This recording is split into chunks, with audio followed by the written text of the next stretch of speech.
കണ്ണമാലിയിൽ കടൽ കയറ്റം രൂക്ഷമായി തുടരുകയാണ്. ഇന്നും കണ്ണമാലിയിലെ ജനങ്ങൾ റോഡിൽ ഇറങ്ങി ഉപരോധ സമരം നടത്തി.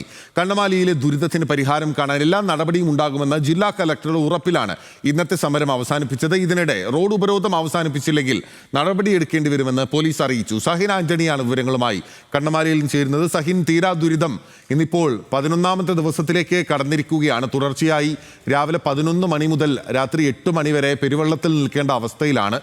ഇന്നും സാഹചര്യത്തിൽ മാറ്റമില്ല. ഇന്നത്തെ സമരം ഏത് വിധത്തിലായിരുന്നു? പിന്നിലെ ഇന്ന് രാവിലെ മുതൽ തന്നെ കണ്ണമാലിയിൽ പ്രദേശവാസികൾ സമരം ആരംഭിച്ചിരുന്നു. റോഡ് ഉപരോധിച്ചുകൊണ്ടായിരുന്നു അവർ സമരം ചെയ്തത്. ഒടുവിൽ ഇപ്പോൾ ജില്ലാ കളക്ടറുടെ ഒരു അറിയിപ്പ് അല്ലെങ്കിൽ ഉറപ്പിന്മേൽ ഇവർ താൽക്കാലികമായി സമരം അവസാനിപ്പിച്ചിരിക്കുകയാണ്. റോഡിൽ നിന്നും ഈ മാലിന്യങ്ങളെല്ലാം എടുത്തു നീക്കുന്ന ദൃശ്യങ്ങളാണ് ഇപ്പോൾ നമ്മൾ പ്രേക്ഷകരിലേക്ക് എത്തിക്കുന്നത്. രാവിലെ മുതൽ തന്നെ പ്രദേശവാസികൾ റോഡ് തടയുകയും വലിയ രീതിയിലേക്ക് സമരവുമായി മുന്നോട്ട് പോവുകയും ചെയ്തു. എന്തായാലും കഴിഞ്ഞ 10 ദിവസത്തിലധികമായി ഈ സമരം ഇവിടെ നടന്നുകൊണ്ടിരിക്കുകയാണ്. എന്തായാലും ഞാൻ നേരത്തെ ചോദിച്ചതുപോലെ തന്നെ പറഞ്ഞതുപോലെ തന്നെ ഈ വീടുകളിലേക്ക് വെള്ളം കയറുന്നത് ഇപ്പോഴും തുടർന്നുകൊണ്ടിരിക്കുകയാണോ?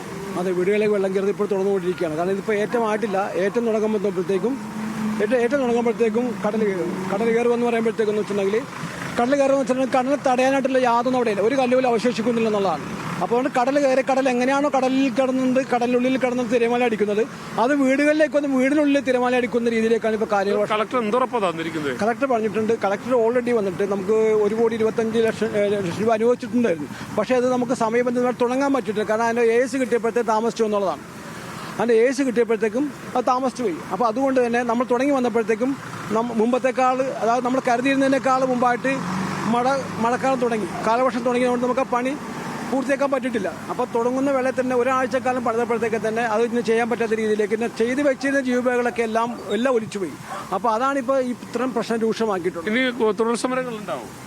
തുടർ സമരങ്ങൾ മീൻസ് നമുക്കിത് പെർമനന്റ് ആയിട്ടുള്ള ശാശ്വത പരിഹാരത്തിന് വേണ്ടിയിട്ട് തുടർ സമരങ്ങൾ ഉണ്ടാവണം തന്നെയാണ് സമരസമിതി ആവശ്യപ്പെട്ടുള്ളത്. അതുതന്നെയാണ് ഇവർ പറയുന്നത് പോലെ തന്നെ ഇവർക്കൊരു സ്ഥിരമായ ഒരു പ്രതിവിധി ആവശ്യമാണ് എന്നുള്ളതാണ്. പ്രത്യേകിച്ചും ജിയോ ബാഗുകൾക്ക് പകരം ഇവർ നേരത്തെ സൂചിപ്പിച്ചതുപോലെ തന്നെ എല്ലായിടങ്ങളിലും ടെട്രാപോഡുകൾ സ്ഥാപിക്കുക എന്നുള്ളതാണ്. അത് മാത്രമേ വീടുകളിലേക്ക് വെള്ളം കയറുന്നതിന് ഒരു ശാശ്വത പരിഹാരമായി മാറുകയുള്ളൂ. ഏതായാലും നിരവധി വീടുകളിലേക്ക് വെള്ളം കയറി 20ഓളം വീടുകൾ തകർന്ന് തരിപ്പണമായ ഒരു അവസ്ഥയാണ്. പ്രത്യേകിച്ചും മത്സ്യത്തൊഴിലാളികളാണ്. അവർ വളരെ കഷ്ടപ്പെട്ടാണ് ഈ വീടുകളൊക്കെ വെക്കുന്നത്. അതുതന്നെ തകർന്നു പോകുന്ന, കൺമുന്നിൽ വീടുകൾ ഇല്ലാതെ ആകുന്നത് കാണേണ്ടി വരുന്ന ഒരു മനുഷ്യന്റെ നിസ്സഹായാവസ്ഥയാണ് ചെല്ലാനത്ത് നിന്ന് കഴിഞ്ഞ 11 ദിവസമായി നമ്മൾ കണ്ടുകൊണ്ടിരിക്കുന്നത്.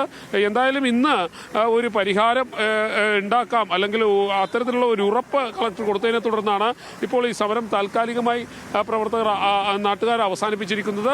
വരും ദിവസം തുടർ സമരം ഉണ്ടാകുമെന്ന് തന്നെയാണ് മനസ്സിലാക്കാൻ കഴിയുന്നത്. ബില്ല് ഓക്കെ, ശരി. സഹിൻ ആന്റണിയാണ് കണ്ണമാലിയിൽ നിന്ന് വിവരങ്ങളുമായി ചേർന്നത്. കലക്ടറുടെ ഉറപ്പിന്റെ അടിസ്ഥാനത്തിലാണ് ഇന്നത്തെ സമരം അവസാനിപ്പിച്ചിരിക്കുന്നത്. അവിടെ വലിയ രീതിയിലുള്ള സമരമാണ്. കടൽ കയറ്റത്തെ തുടർന്ന് നാട്ടുകാർ റോഡ് ഉപരോധം ഉൾപ്പെടെ നടത്തി കൊണ്ടിരിക്കുന്നത്.